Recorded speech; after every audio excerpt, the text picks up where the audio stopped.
Sometimes it happens की 2-3 वाजता जाग येते, पूर्ण जाग नाही बट एक हलकीशी, अँड देन सेकंड डेचं सायकल चालू होतं. Yesterday night that came in to my mind की किती वाजले, पुढचं शेड्यूल हे करायचं, and then again I go to sleep, again I wake up and again that situation. This I will explain with ब्रेनची वेव्स.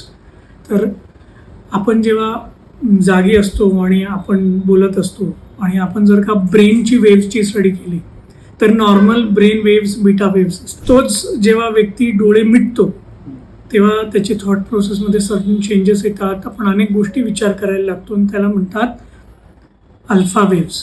आणि जेव्हा आपण सौम्य झोपून घेतो, शांत झोपतो, तेव्हा ब्रेनचे वेव्स अतिशय रिलॅक्स असतात, त्याला थीटा वेव्स म्हणतात. तर नॉर्मल माणूस जेव्हा बेडवरती पडतो ना तर तो बीटा वेव्समध्ये असतो, जागी असतो.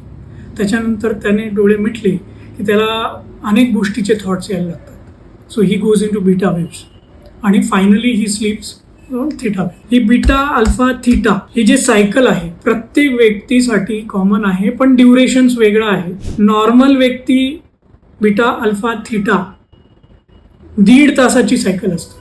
हे 1.5 तास एकदा संपलं ना त्याच्यानंतर म्हणजे initially it is non rapid I movement sleep, म्हणजे तेव्हा आपण गाढ झोपून घेतो, आपण सस्पेंडेड ॲनिमेशनमध्ये असतो.